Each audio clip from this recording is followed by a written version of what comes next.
She hired him to repair her broken press roller, and she paid him in shillings, and she did not know she was paying an earl. That was the whole joke of it, though no one in Hartwell-on-Sea knew enough to laugh. The man who walked up the lane to Aldgate Press that grey September morning with road dust on his boots and a coat worn careful thin owned more of England than Wynn Aldgate had ever stood on. He owned a house with columns and a name, old enough to appear in histories she had typeset herself. He had left all of it, the title, the staff, the rooms that called themselves halls, because a man who has been bowed to since the age of 22 begins to wonder whether there is anything left of him under the bowing. His name was Cade Harlow, Earl of Selwick. To Wynn, he gave the name Cade Harlow and stopped there, and she believed the rest of him was nothing. She had a press with a cracked roller, a foreman too old for heavy work, a sister too young for any of it, and a debt to Morton Galt that sat on her chest each morning like a stone. She did not have time to wonder why a journeyman compositor moved the way this one did. Remember the shillings she counted into his hand the first evening. Remember them because everything that comes after, the contract, the fare, the night she showed him the real numbers, the morning a carriage rolled into the yard and a man in fine wool said 3 words that broke her open in front of everyone who knew her name. All of it grew from those few small coins. The lie is only half of what happened at Aldgate Press. The other half is what she did about it. 8 months since her husband Thomas had died, and Wynn had learned precisely how a harbour town buries a woman it has already decided is finished. They did it gently. That was the part that wore her down. Old Mrs. Fenn from the Chandlers brought soup and stayed to wonder whether the press was really something a woman could manage alone. And wasn't there a cousin somewhere in Bristol who might take the equipment? The solicitor, Mr. Druce, prayed for her prospects and declined to extend her credit in the same breath. The Printers' Guild sent a letter that called Thomas a fine craftsman 3 times and refused her membership application once, in the final line, where it mattered. She kept the press running anyway. She rose before the gulls and worked the compositing table herself, setting type the way her father had taught her before Thomas, the way her hands knew without asking her brain. Typesetting was the one thing in the world Wynn Aldgate did faster and cleaner than any journeyman the guild could send. And it was the one thing nobody wanted to pay her for, because a press run by a widow was a press already half failed in the town's accounting. That morning she had 4 orders where Thomas would have had 12. She had done the arithmetic so many times it no longer felt like numbers.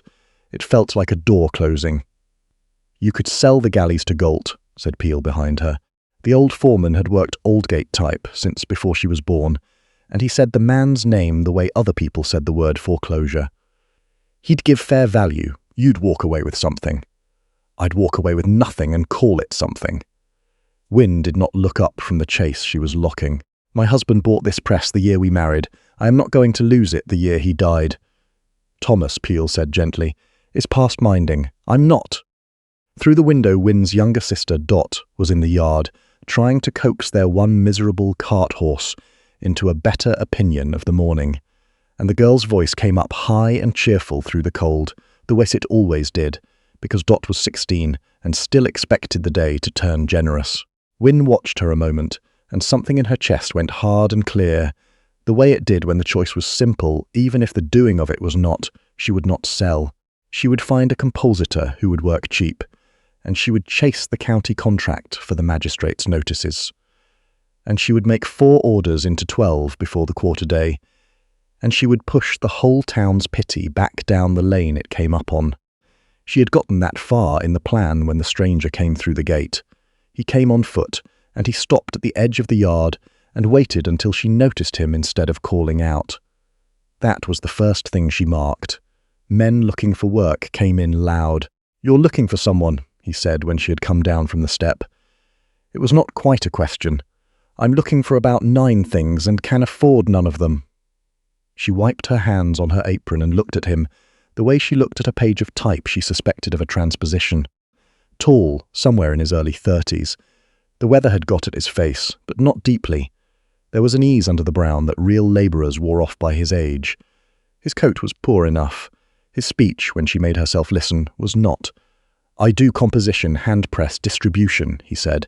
"I've worked bookbinders, jobbing shops. "I can do your roller if you give me the afternoon." He looked past her at the press through the open door, and something moved in his face. Interest, she might have called it, except that interest made no sense in a man standing in her yard begging for day wages. "Your chase-lock mechanism's binding," he said. "I can hear it from here." "My chase-lock is the worst job in Devon," Wynn said, "and I haven't the funds to pay what it's worth, and the last man I hired to look at it broke the coin and left me 2 days behind. So before you tell me what you can do, I'll tell you what I'll give you. The roller. It's cracked along the core, needs rebinding by hand in the cold with pitch and linen, and it will take you all day and half your skin. Do that, and we'll talk about the chase. Walk at noon like the last man, and you've wasted a morning, and I've lost nothing."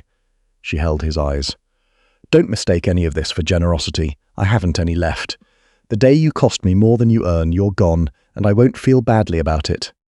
She expected him to argue or leave.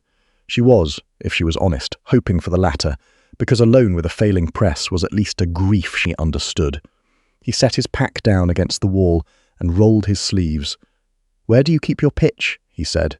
It was an Earl who asked it, and Wynn had no idea at all, and something in her chest, clenched hard since the funeral, eased a quarter turn for no reason she could name. She pointed at the supply cabinet and turned away before he could see it happen. He did not walk at noon. She watched him from the compositing table between her own work, telling herself she was watching to make sure he didn't damage anything further. He rebore the roller core with a patience she had never seen in a hired man, working the pitch in by hand in layers the way her father had described, but never had the temperament to do. By the second hour his poor coat was forgotten on a hook, and his shirt was black with pitch, and he had done more than the last 2 men combined. At the worst part, where the binding kept slipping, she saw him stop, press his palms flat on the workbench, breathe, and then go on. He didn't look up at her. A man performing for the mistress looks up. This one had gone somewhere inside himself, where she was not the audience. Dot found him by mid-afternoon and attached herself to his elbow, the way 16 finds anyone who answers questions as though they have weight. He answered everything the girl asked him. About the fleet in harbour, about whether paper from Amsterdam was really finer, about whether he'd seen London, and he answered seriously, which won Dot on the spot and made Wynn more uneasy, not less. Peel watched from the doorway with his arms folded. "Educated man," the old foreman said under his breath to her. "He's hired by the day. Hired men don't talk like that. Listen to him." She had listened. That was the problem. He said his words with a precision she associated with solicitors and clergymen, not compositors. When Dot asked him something hard, he paused before answering, the way a man does when he is choosing among true things rather than hunting for one. It didn't match the pitch-black shirt or the worn-through boot heel. Wynn filed it away in the back of her mind and shut the drawer because she needed the roller mended more than she needed to understand him. That evening she counted shillings into his palm. Not many. He looked at the small pile the way a man looks at a curiosity in a museum. Interested, but not troubled. Then he closed his fist around it. "Will you come back tomorrow?" she said. "Is that the wage or the chase lock?" "It's both. If you can fix the chase properly, you have work through the quarter day. After that, I make no promises I can't back." She hesitated. "What do I call you?" "Cade," he said. "Harlow."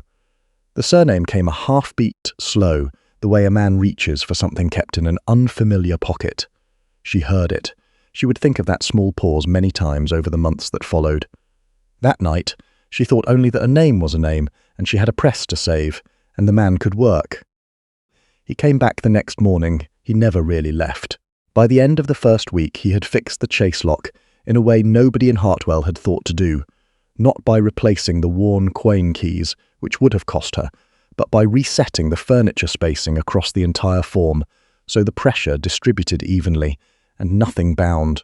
He explained it to Peel in plain terms, and to Dot in funny ones, and when Wynn asked how he had known to approach it that way, he said he had read something about it once.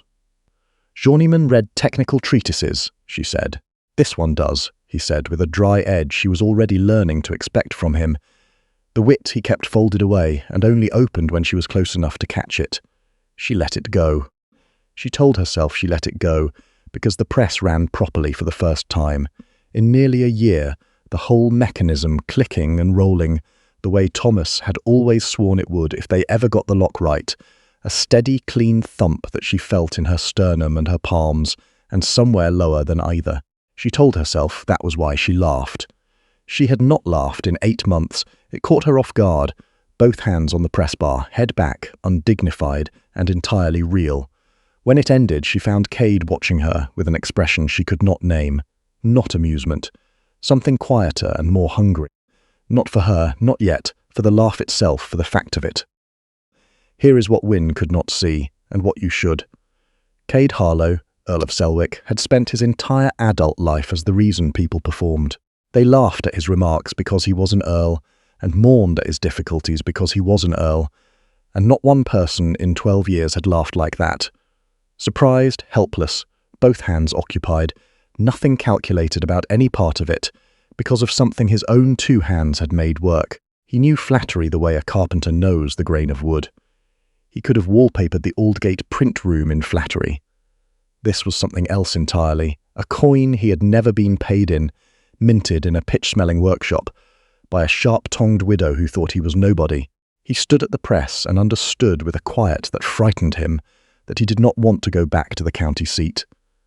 The disguise had started as necessity. It had just become a debt. Galt's man was at the Anchor last night, Peel said the following Monday, saying Aldgate can't fill a proper order since Thomas passed, saying the quality's fallen. Wynn's jaw set. Cade looked up from the compositing stone. Is there a contract coming up he wants? She looked at him. He looked back with that steady, keen focus that had been unsettling her for a week and a half. The magistrate's notices, she said. Annual contract. He's bid every year for 3 years, and Thomas beat him each time. Then beat him again. Print a specimen sheet. Layout, impression quality, everything this press can do. Put it in front of every merchant on the high street before he gets there. He had that dry edge, but under it something had sharpened. The voice of a man who had read a room and seen the pressure point. If you win it, Galt stops having a story to tell. You can't buy that. She took the idea. It was a good one. She didn't entirely like that it had come from a man she'd hired 5 days ago, and she liked even less that she couldn't find a reason to refuse it. They printed the specimen sheet by lamplight, the 2 of them, with Peel watching from his stool and Dot asleep across the threshold. Late, setting the last form, she knocked a line of type and caught 3 letters before they could scatter. Cade's hand came over hers to catch the 4th, and neither of them moved for a moment in the narrow space between the stone and the press. Then he stepped back and set the letter back in its box and said nothing, and she said nothing, and the press waited between them patient as a fact. She won the magistrate's contract, cleanly, on quality alone, and the morning the letter arrived, the whole town changed temperature the way harbour towns do, all at once, and pretending it had always faced that direction. Merchants who had taken their jobbing work to Galt came by with orders. Mrs. Fenn stopped mentioning the cousin in Bristol. Wynn stood in the print room holding the contract and couldn't stop her face from doing something it had nearly forgotten. It was a good day. Hold on to it, because it is also the day 3 things were planted that would come up later as a harvest she wasn't ready for. The first was Galt himself. He came in person, a soft, precise man with a soft, precise voice and eyes that added everything up while he talked. He found her on the high street and was all warmth, all collegial regard. He used the word collegial twice. He told her she had done well for herself given the circumstances, and as he turned away mentioned pleasantly that Thomas's note to him came due at the quarter day, and he hoped the new contract wouldn't lead anyone to forget prior obligations. "I never forget obligations, Mr. Galt." "No," he agreed. "I don't suppose women in your position can afford to." "Women in your position," he said it, the way you'd mentioned the weather. She kept her chin level and let him go, and she did not let her face change, but the words went in like a splinter and stayed. The second thing was a gentleman near the posting house who stopped and looked twice at Cade across the street. Cade went still. Not the stillness of surprise, the stillness of a man who knows exactly what is looking at him and is deciding fast. He turned his face and put her between himself and the man's sight line, and the gentleman half rose from his seat, and then a dray cart rolled between them, and the moment passed. Cade breathed. Wynn saw every bit of it and understood none of it. She put it in the drawer with the hands and the precise speech and the treatise no journeyman reads, and closed the drawer, because she had a press to run. The third thing was the dancing. There was a printers' social at the Guildhall the Friday after, and Dot dragged Cade by the sleeve, and he came with his dry look that meant he would do the thing and pretend it was an imposition. They danced clumsily at first, both of them, laughing at it, and that was fine, two overworked people being briefly ridiculous on a Friday. Then the music shifted to a formal measure, the kind played at assemblies and county balls, and for perhaps 6 bars Cade forgot himself entirely. His hand changed at her back. His posture changed. He led the way a man leads who has crossed great rooms under chandeliers, who knows exactly where a partner's weight is going 2 counts before she does. For those 6 bars Wynn was dancing with someone else entirely. Someone who had learned this in rooms she had never entered. She felt it come up her arm like cold water. She looked up at his face. He saw her see it. He went clumsy again, deliberately, made a small joke of his own feet, but it was 6 bars too late. The thing had been shown. They stopped close together, the fiddle still going, his hand still at her back, and Wynn thought clearly, "I am going to let this happen," and was frightened at how little she minded. Winnie, Dot, out of nowhere, pulling her sleeve about a punch bowl situation. The inch between them closed. They stepped apart. She walked home with him an hour later, the harbour road quiet, the festival noise fading behind them. "I don't know who you were before Hartwell," she said. She kept her eyes on the cobbles. It cost her something, so she said it plainly. "A man dances like that, talks like that, flinches from a stranger on the high street. There's a before, and it's sealed shut, and that's your right. But I find I don't need to know it. I've got enough that wants mending without adding yours to the list." She made herself finish it. "So whatever it is, don't make me regret not asking. That's all I want from you. Don't make me regret it." Walk with them a moment and feel the shape of the irony. She was asking him, as plainly as a proud woman can ask anything, not to be the thing he was. And he, who had a title and a house and a life folded into the lining of his worn coat, who could have ended every one of her fears with 3 honest sentences, looked at the harbour and said the only thing that was both kind and false. "There's nothing back there that would cost you," he said. "You have exactly what you hired." She believed it because she wanted to. They walked on. A month went by like that, and it was the best month either of them would later be able to name. Custom held, the press ran. The book stopped bleeding quite so fast. Cade learned the rhythm of Aldgate, until he wasn't a hired hand inside it, but a part of it. He fixed the ceiling beam. Dot kept threatening till through. He taught the girl to set justified by type by feel, and to check a proof 3 ways before she was satisfied. He sat with Peel of an evening until even Peel admitted, minimally, that the man could work. And in the margins of those days, the small ones, Wynn and Cade, built the other thing. The unnamed thing, out of shared type trays and arguments about leading width and long, companionable silences, with nothing between them but the sound of the press. He had never been wanted as a man. He thought this lying awake in the cot in the storeroom. He had been wanted as a title, and wanted as an estate, and wanted as a solution to someone else's financial difficulties, and not one person in his life had ever wanted him. The way Wynn Aldgate wanted the man who had fixed her chase lock, and made her sister laugh, and stayed too late arguing about font choices. And Cade found that he would have traded the county seat and the hall, and the name itself to go on being only that. He should have told her then. He knew it even then. Every day he waited, the wait grew. But every day he didn't tell her was another day of being wanted plainly, and he was a starved man at a table, and he could not make himself push back the chair. She showed him the books one evening, near the end of that month, and that was the night the lie put down its roots. She hadn't meant to. But the quarter day was 3 weeks out, and the numbers had crept back into her sleep, and he found her at the compositing table after midnight, with the ledgers spread under the lamp and her face in her hands. He didn't say anything soft or useless. He pulled out the other stool and sat and said, "Show me." And after a long silence, she turned the books around and let another person see Aldgate Press's true condition for the first time since Thomas died. It was worse than anything the town had guessed. Thomas had borrowed against the equipment twice over in the last bad year, borrowed from Galt at terms that made Cade's jaw tighten when he read them. The magistrate's contract, which had felt like rescue, was against this column of figures, a cup of water against a fire. At the quarter-day, Galt's note came due in full. There was no full. There was a fraction and a brave face. "There it is," Wynn said when he had read it all, her voice flat, her eyes bright with the effort of keeping them that way. "Now you've seen it, I'm not a press recovering. I'm a woman keeping an inheritance warm until someone takes it." She shut the ledger. "I don't know why I showed you." "Because you knew I'd have worked it out anyway," he said. "And because you're tired of being the only one who knows. Those are good reasons." She came around the table and kissed him. He kissed her back the way a man does, who has been thirsty so long he's stopped counting the days. For a while the books and Galt and the quarter-day were 100 miles away.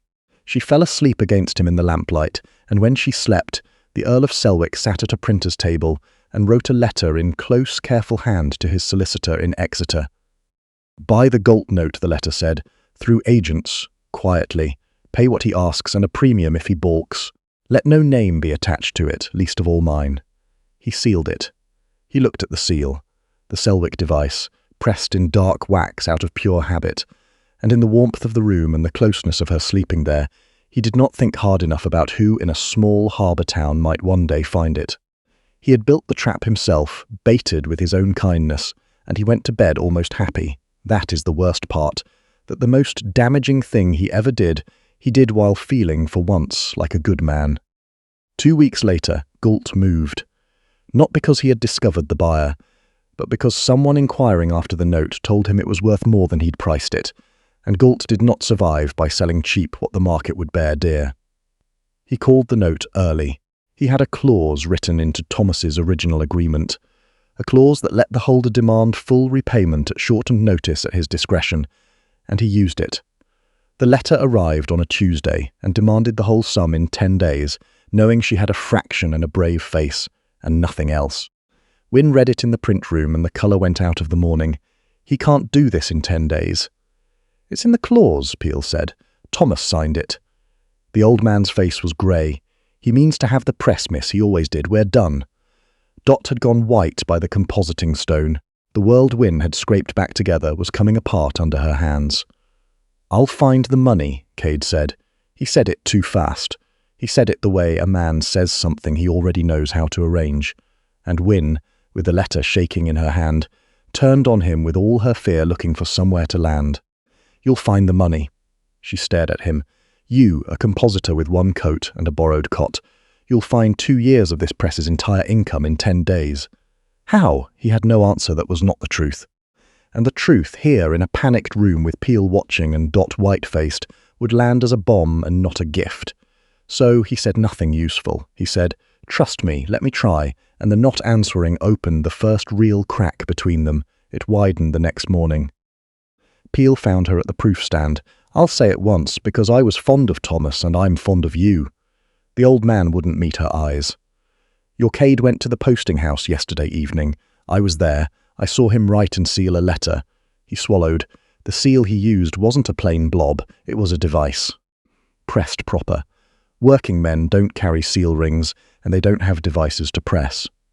He looked at his hands. "I don't know what he is. I know he's not what he told you.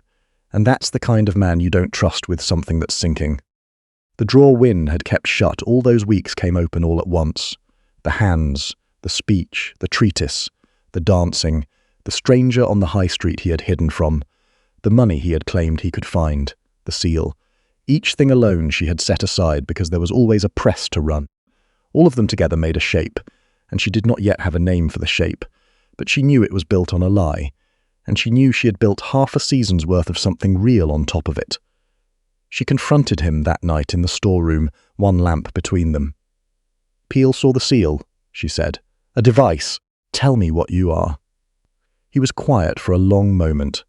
She watched the truth climb all the way to the back of his teeth and stop, because he thought, fool that he was, that the arrangement was 3 days from settled, and he could still hand her a solved trouble instead of an unsolved confession. "Give me 3 days," he said. 3 days and the note is gone, and I'll tell you everything. Then you can decide what to do with me. I'm only asking you to hold 3 days. "Trust you," she said flatly. "I've trusted you for a month. I showed you everything. She made her voice level. 3 days. She should have sent him out the gate right then. Every clear-eyed instinct she owned said to do it, but she loved him. She let herself use the word alone in her own head for the first time, and hated how settled it already felt. She gave him the 3 days.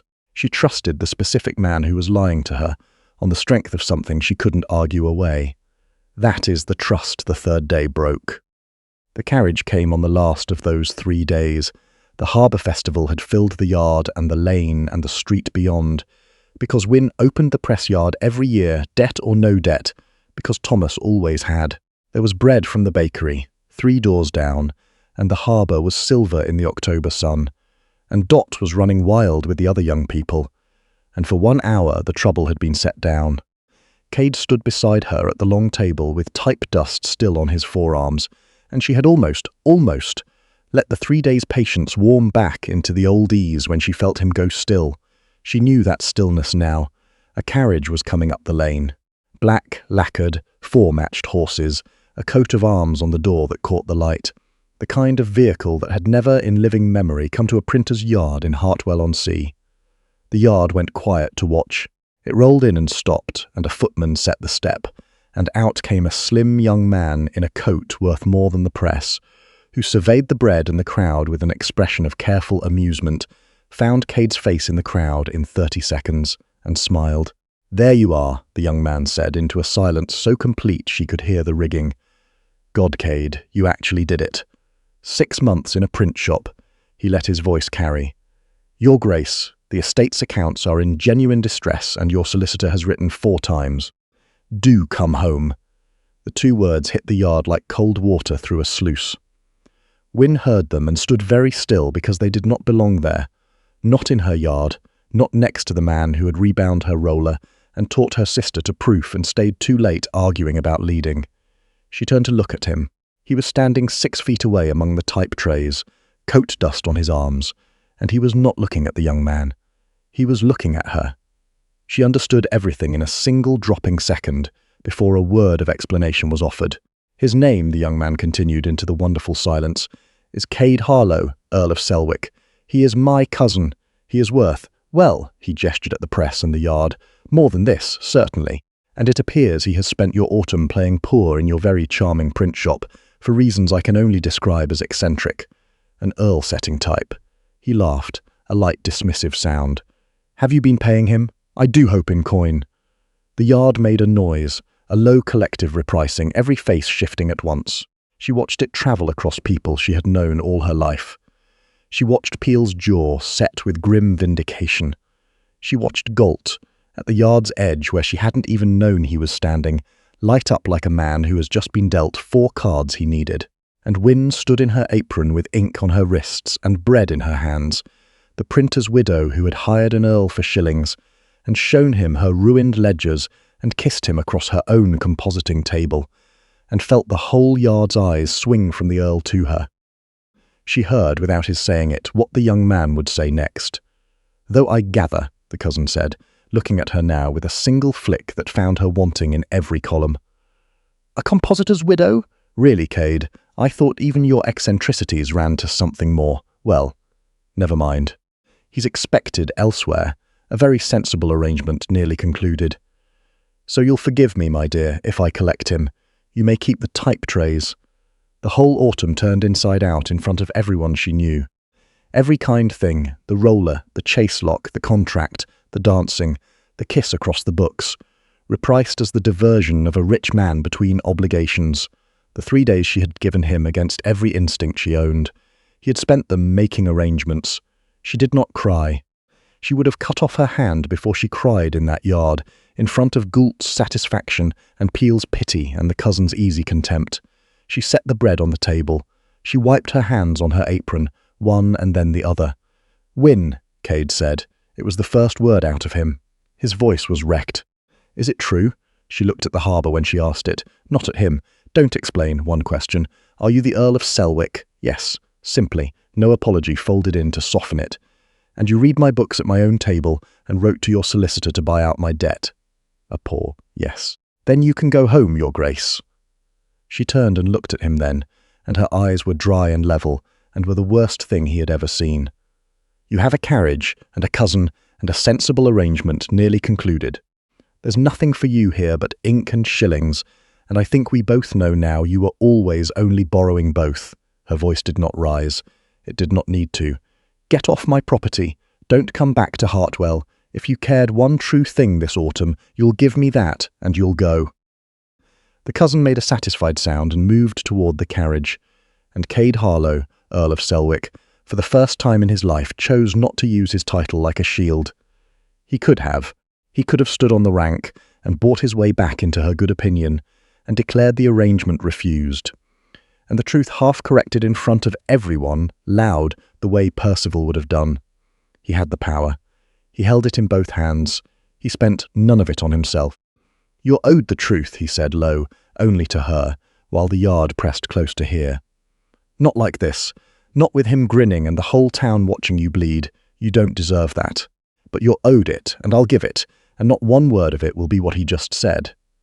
He looked at the cousin once, a look cold enough that the young man's easy smile slipped a full inch. "I'm going because she asked me to, not because you came. I have never in my life done a single thing because you came." He picked up his worn coat from the hook where it had hung all autumn, and he walked past the lacquered carriage without getting into it, and he went down the lane on foot, the way he had arrived. While behind him a woman stood very straight among the type trays, and did not cry until everyone else was gone. 3 weeks went by, and they were the coldest Wynn had ever known, though the weather was fine. She worked the press alone. She rose earlier and slept worse and operated the chase lock by hand rather than use the adjustment Cade had made, as though his fix were a thing she couldn't bear to touch.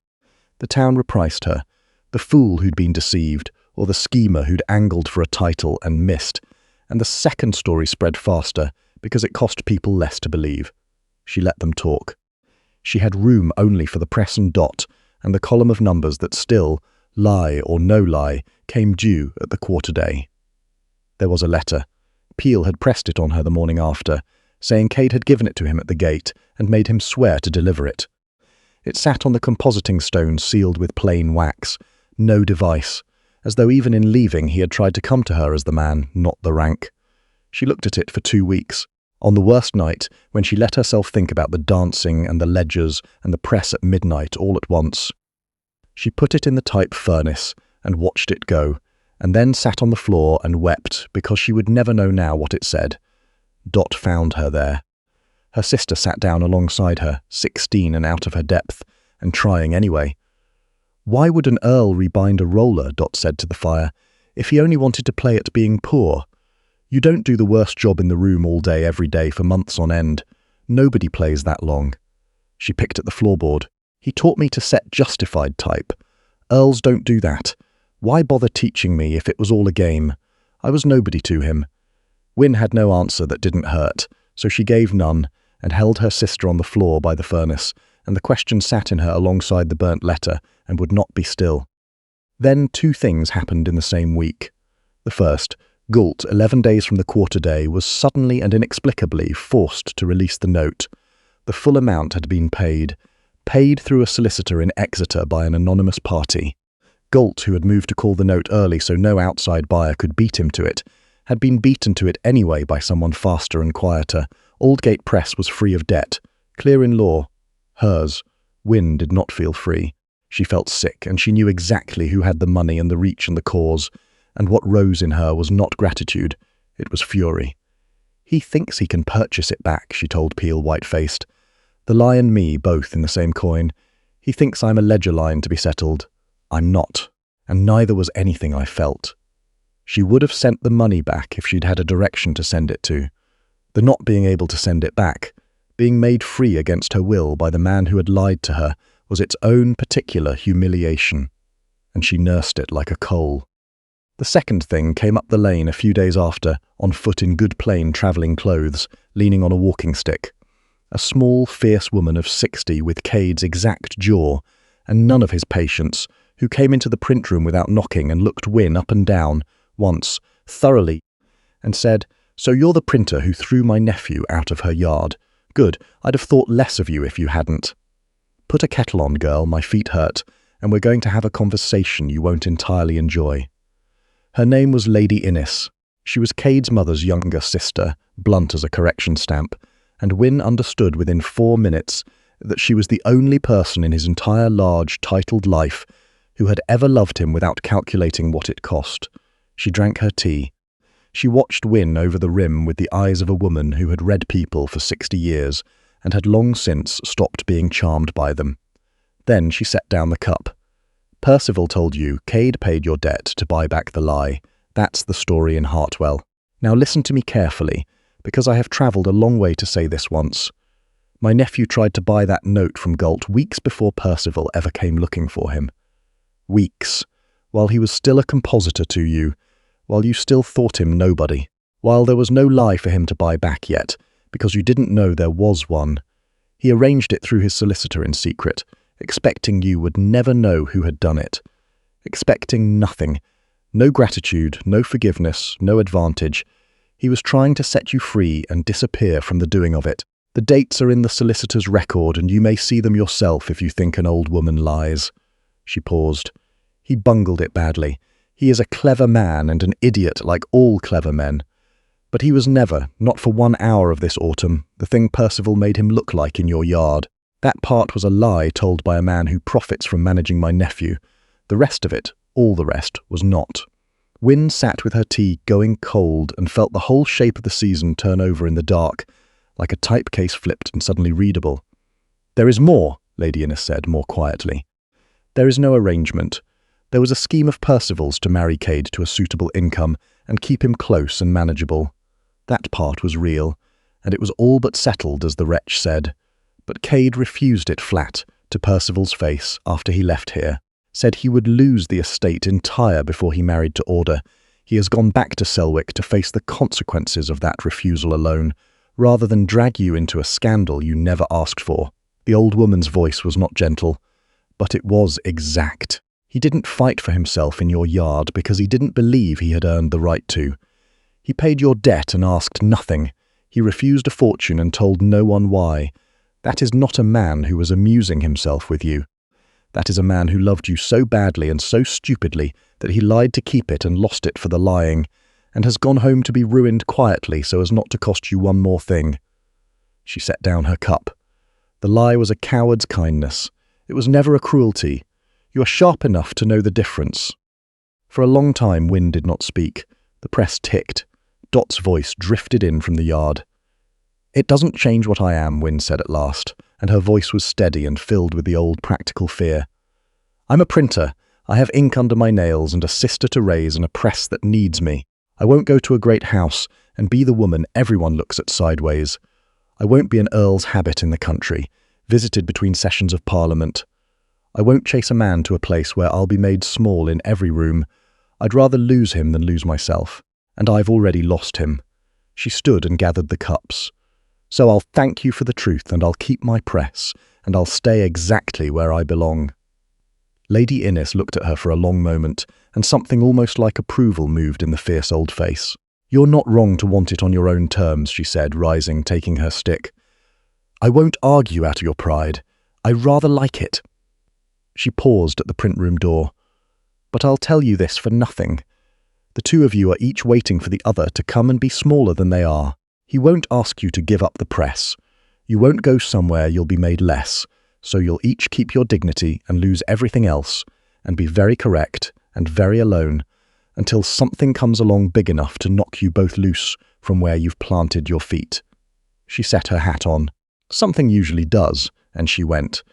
And Wynn stood in the doorway watching the small, fierce figure go down the lane, and did not yet know that the old woman had, without meaning to, named what was already on its way. The trouble came 3 days later, not from the weather, but from Galt, and it came, as Galt did everything, through a clause she hadn't known existed until a bailiff was standing in her print room reading it aloud. In buying the note, the anonymous party had acquired the debt instrument itself. What no one had caught was a secondary clause buried in Thomas's original agreement. A right of access to the premises pending formal transfer of the debt, in the event of any change of holder. Galt had transferred the note with that clause still attached, and the new holder, an agent Galt had found in the 2 weeks since losing it, was invoking it now. not to seize the press, but to station a man inside it, slow every operation, make the magistrate's contract impossible to fulfill, and effectively strangle the business while Wynn searched for a solicitor who would move fast enough to matter. By the time Peel found her at the compositing stone, Galt's man was already measuring the press frame with a tape. "There's nothing to be done tonight," Peel said, and his voice had gone to the grey place it went when he had given up. "Druce can't see you until Thursday." Dot was in the corner watching the bailiff, very still. The press stood silent for the first time in months, because Wynn had stopped it herself rather than run it with a stranger present. Then Cade was there. He came through the print room door without announcement, in plain travelling clothes, road dusty, no carriage behind him, no one behind him at all. He had ridden from the county seat on a single rumour of what Galt had done, and he had come straight from the horse to the door. He looked at the bailiff's man with the tape. He looked at Peel. He looked at Wynn, and he didn't reach for her, and that mattered more than anything else in the room. Then he turned to the bailiff's man. "What clause are you invoking?" the man told him. Cade listened. His face was calm and exact in the way she knew now, meant he was reading the room and seeing every move in it. "That clause applies to transfer of a live debt instrument," he said. "The note was paid out, extinguished. There is no live instrument to transfer. Whatever your client has acquired from Galt, it is not a right of access to these premises." He said it without raising his voice, in the tone of a man who knows the law, because he has sat in rooms where it was written, because he has signed his name to instruments. "This bailiff has never been in the same county as." "I'd want that in writing, sir. You'll have it in the morning, from my solicitor in Exeter and from counsel in London, because I will have both letters before dawn if I write them myself tonight. And if Galt wishes to dispute it, I will be present at every session, personally, and I will bring with me a record of every early called note, every buried clause, and every property he has taken by this same method across 7 years in this county, because my man has been pulling that thread for 6 weeks, and it is a very long thread." He looked at the bailiff's man steadily. "You may tell your client I said so." By name, the bailiff's man left. The print room went quiet. Peel let out a breath so long it seemed he'd been holding it for months. Dot made a small sound in the corner. Wynn stood at the compositing stone and looked at the man who had ridden hard on a rumour, who had come with no rank displayed and gone straight for the mechanism, the way he always went straight for the mechanism. "You came back," she said. "Not quite welcome, not quite accusation. I heard what Galt had done." He was barely steady from the road. "I was on my horse before the letter was finished." He didn't reach for her. He looked at her the way he had always looked at a seized mechanism, measuring the damage, not assuming permission to touch it. "I owe you the truth, and you said not like that, not with him enjoying it. He's not here now." He stopped, drew a breath. "It's 3 things. And then I'll go, if you tell me to." He held up one hand. "I left Selwick because I had been an Earl since I was 22 and a man to no one. I wanted to know if I could be wanted with nothing in my pocket. That's the first thing. It's vanity, and I'm not proud of it." He held up a second finger. "I tried to buy your debt from Galt weeks before Percival ever found me, while I was still a compositor to you, while you still thought me nobody. I arranged it in secret and meant for you to never know it was from me. That was cowardice dressed as kindness, and it cost us everything, and I would undo it if I could." A pause. The press stood between them, patient as it always was. "The third thing is the only one that matters, and it's the one Percival made ugly in your yard, and it isn't ugly. I refused the arrangement.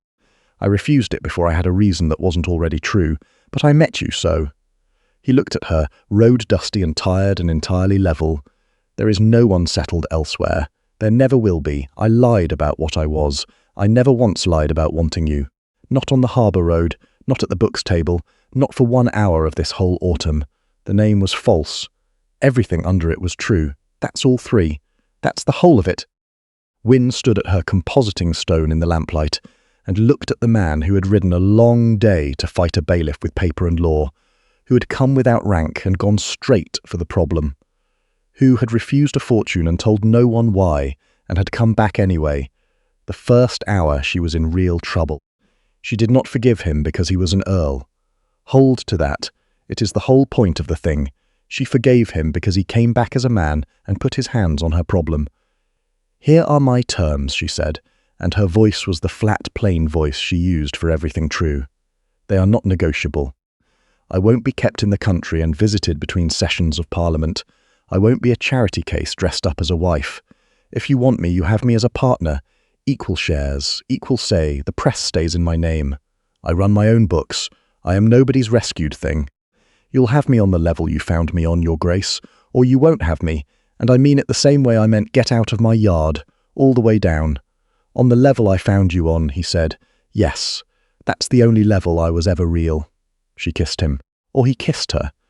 Afterward, neither of them was entirely sure of the direction, and it didn't matter, because for once in both their lives it was entirely equal. The rest came out in the daylight, and it came out completely. Cade's man in Exeter had indeed been pulling Galt's thread for 6 weeks, and the thread was long and damning. Early called notes, buried clauses, properties taken by technicality from a dozen families across the county over 7 years. It went to the magistrate. It went, because the Earl of Selwick understood exactly how such things travel, to the county paper as well. Colt's debts were called by the men he had ruined. His clauses were struck down one by one in open session. Restitution was ordered in full, line by line, in public record. He left Hartwell a ruined man on the same road he had threatened others down, and not one person came to say how unfortunate it was for him. Percival went back to London lighter by a fortune he had considered as good as his. The marriage brokering was finished. He was heard from rarely after that, and when heard from, was carefully polite and entirely without influence, which suited everyone. Spring came to the harbour, and the press was running.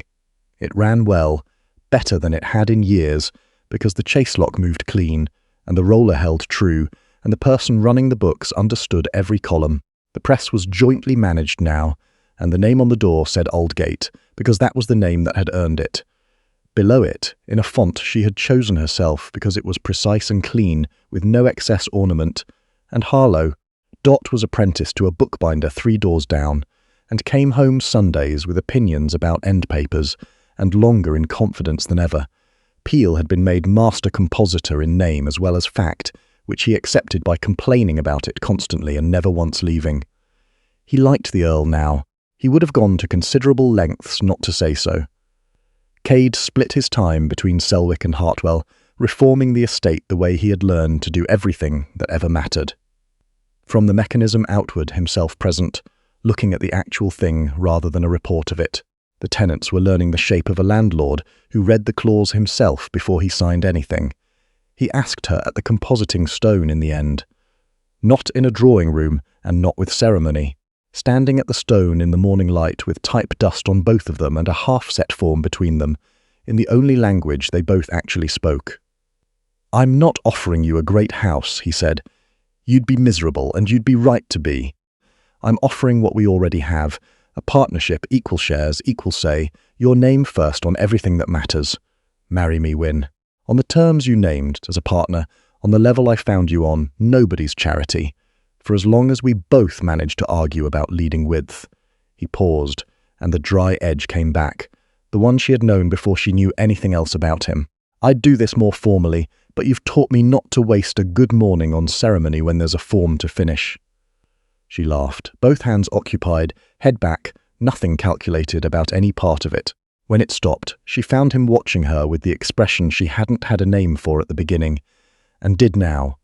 "Yes," she said, in the plain, flat voice she used for everything true, and she kept every one of those terms to the letter for the rest of their lives. The last image to carry away, the two of them at the compositing stone in the spring light, the press turning steady and clean behind them, the harbour visible through the one small window. The man who had been an earl and the woman who had never been anything but exactly herself, side by side at the same level, both with ink on their hands. "This is the first place I was ever just a person," he said, not looking up from the form. "Then stay," she said. "Mind the chaselock. Keep your Latin out of earshot of Peel, and do not ever let me catch you paying the suppliers more than the agreed rate, because you feel guilty about the autumn." "On the level you found me on," he said, and meant it all the way down. The press ran on. The tide came in. And here, in the end, is the whole of what happened at Aldgate Press.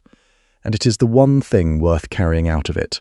A title can be set aside like a coat, and a fortune can be kept quiet as a closed ledger. But the way a person works when they think no one is measuring them, that cannot be faked. And it cannot be purchased. And in the long account of a life, it outvalues every acre and every seal and every great empty room. She hired him in shillings. He was worth a county. And the only true wealth either of them ever found was the one they built together, at the same stone, on the level, where neither rank nor ruin could reach it. If this story moved you, there is one free thing you can do that keeps stories like this one coming. Subscribe and leave us a comment. Tell us this. Was Cade's silence a coward's cruelty or a coward's kindness? And would you have given him the 3 days or sent him down the lane the night you saw the seal?